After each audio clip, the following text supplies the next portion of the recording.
perfecto.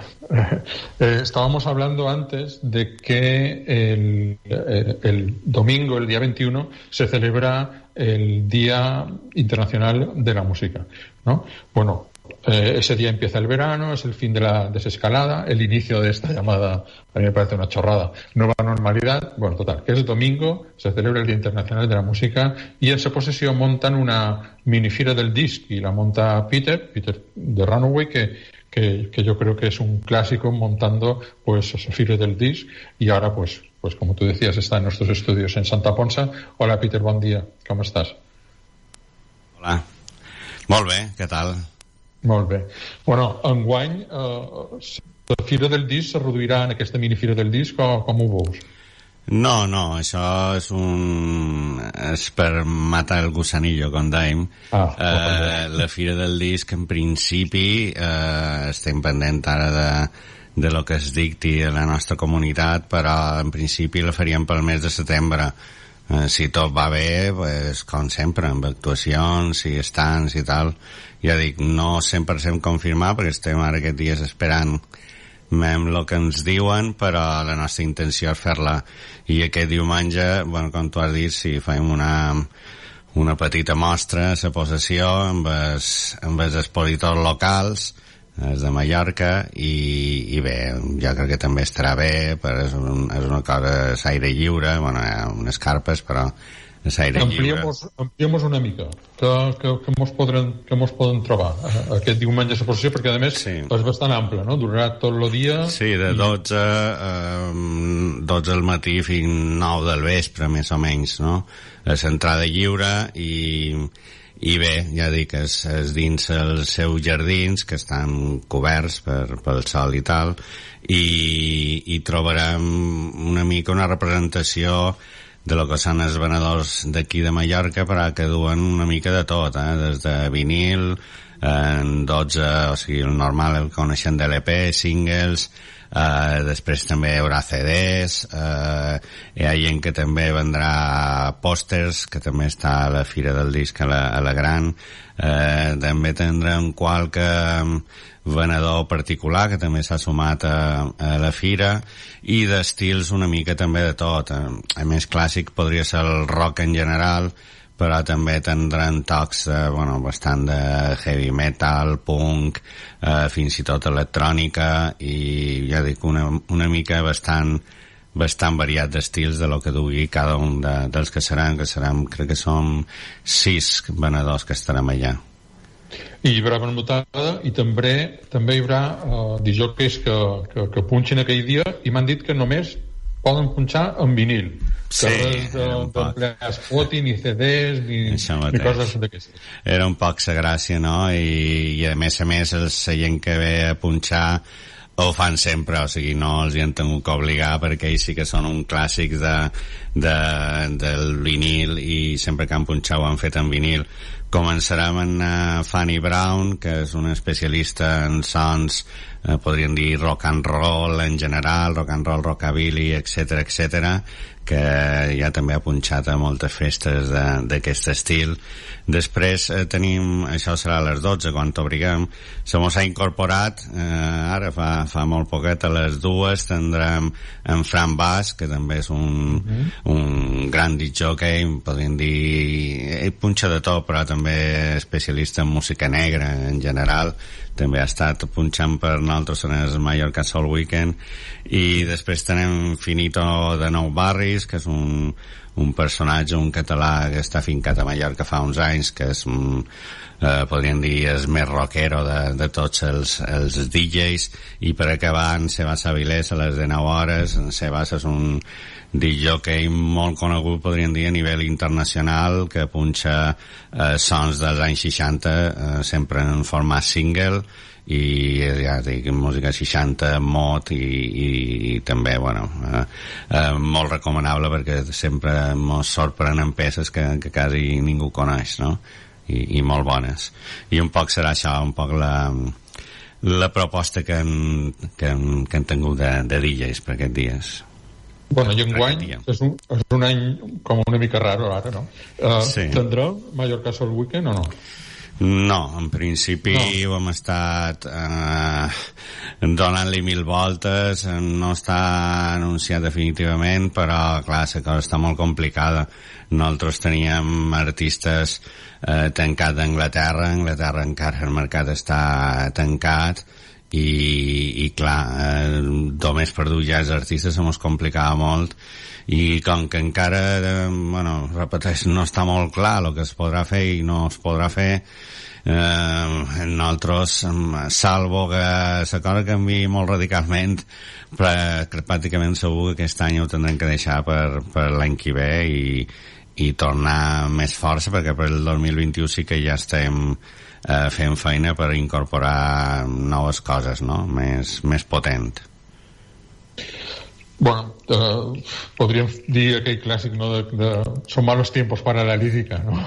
Enguany. Sí, sobretot, home, sí, ara estem en un moment d'aquest canvi i com anirà la cosa, però clar, sobretot el més perjudicat, o un dels sectors més perjudicats, és la música en directe, perquè clar, ningú sap per on es podrà tirar fins al manco el 2021 i clar, l'actuació en directe ara sí que es poden programar, però han d'estar segurs, separats, etc. I mem ara, a partir de juliol, que ens diuen, sé que hi ha comunitats que ja estan autoritzant actuacions així sense tenir que seure, i veurem el que passa aquí a les Illes Balears, que encara no ho sabem molt segur. Peter, com dèiem abans, ets el responsable del celler discogràfic Runaway. Dinamo jo crec que és el que més vos ha funcionat, i crec que és el que, a més, és el darrer que s'ha tret, no? En quant a música, han fet un tema aquest confinament. Com està el tema de la producció musical ara mateixa? Bueno, bé, el tema encara està per la nostra banda, en aquest cas sí que estem en marxa i tal. Ells sí van entrar una cançó a les xarxes aquests dies passats, però sí artistes, clar, nosaltres com a Runaway editant coses d'un sentit molt ampli, no? Tenim Runaway, que inclou tot el que és música pop en general o pop rock. Ara en breu traurem un de Le Frankencine, que és un morero que era membre de Frankenbooties, que fa música molt tranquil·la. Després tenim també coses en marxa amb en Marcel Cranc. Després en el costat més punk que tenim el nostre subsello Punkaway, també hem tret un grup català que es diu Paura, i anant traient cosetes, i després ara traurem també una cosa, també demostrarem en el costat del metal, i el que les produccions van tirant. En aquest costat la gent va fent coses i ja te dic, el problema greu el tenim a l'hora d'actuar en directe. El nostre projecte també tenim un projecte important, que és una reedició del primer disc de Cerebros Exprimit, on diem que va tret, però sí que ho fem amb un altre celler, i el seu celler de sempre, que és Munster, i van decidir esperar una mica, supos que en el setembre.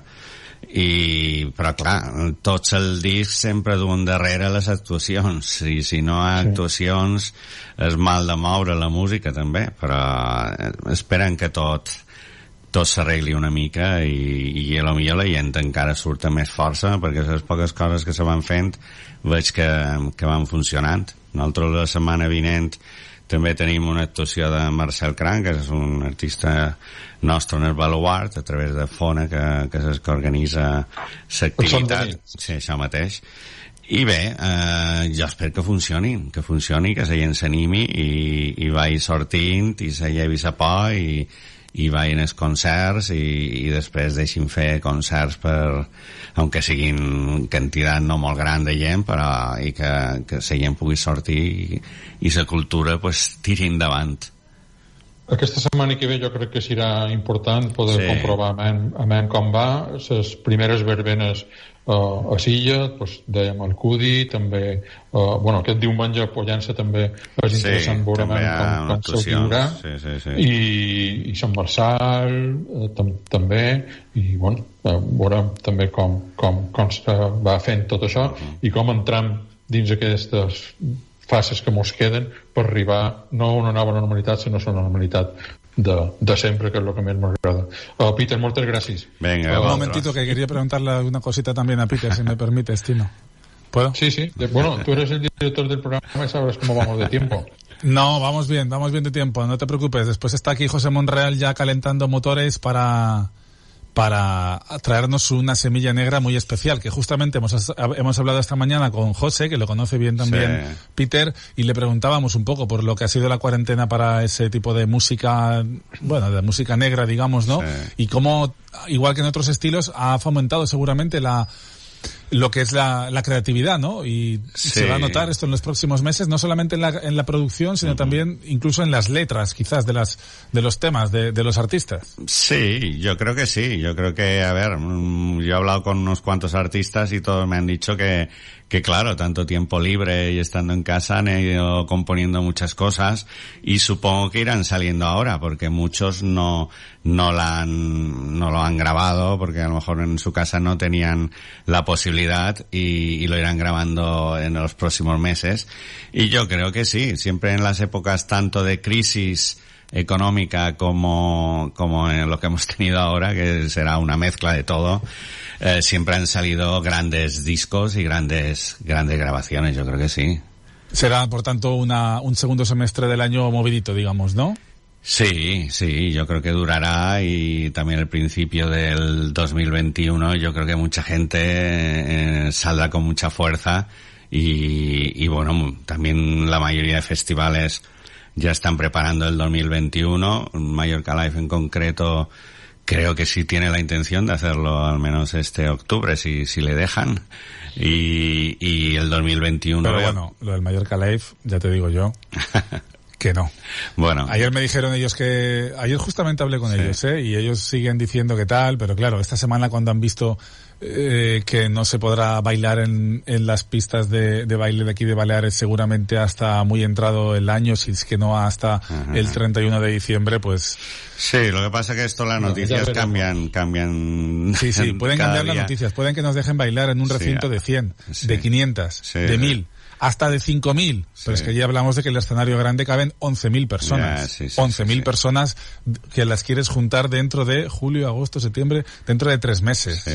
Pues sí, es complicado, pero bueno, ojalá lo puedan hacer, y si no, el 2021 pues con más fuerza, como muchos festivales creo que están tirando para adelante, que creo que claro, estos son lo que los tienen más difícil, todas estas grandes organizaciones, que claro, es perder un año entero con todo su costo, y nosotros los pequeños ya nos cuesta. Yo no solo pensar en estas grandes organizaciones, lo que les cuesta poder aguantar todo un año ahí en una mega cuarentena que será. Ajá. Nos tenemos que poner de acuerdo tú y yo, Jaime, a la hora de hablar con la gente, porque yo también estoy hablando ayer con Andrés. ¿Ah, sí? Y sí, para preguntarle un poco, pues a ver cómo estaban las cosas. Yo de todas maneras soy más optimista y pienso que dentro de 3 meses las cosas serán bastante mejores que ahora. En una semana, de todas maneras, esto ha cambiado, hace 3 días no se podían abrir club nocturnos, no se podía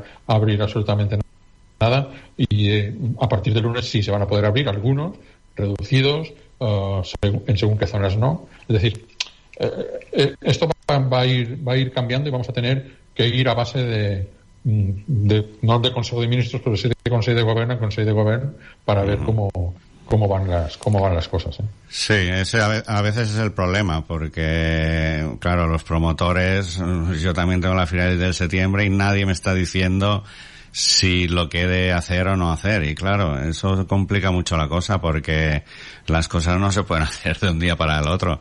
O sea, igual que el Mallorca Live para el octubre sería, ya sé que siempre estamos a la expectativa de la evolución de la pandemia y tal, pero pero claro, las cosas no se hacen de un día para el otro, y se tendría, yo creo que el gobierno balear tendría que tomar una decisión, no digo hoy, pero bueno, en los próximos 15 días, porque si no, claro, no le puede decir, por ejemplo, al Mallorca Live, el mes de septiembre no lo podéis hacer, porque es que claro. Claro, pero es que yo, no sé, eso es otro debate, pero yo pienso que el Mallorca Live debería haber asumido, entre comillas, la derrota desde el principio.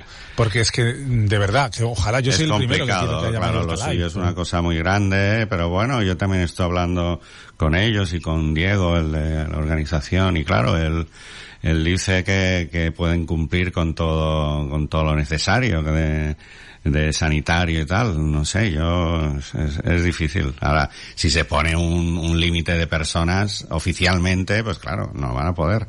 Y otra cosa es, primero, ¿cuánta gente iría a ese concierto masificado de 11.000 personas que sabes que puedes coincidir con ellas más o menos apretaditos y sin máscara?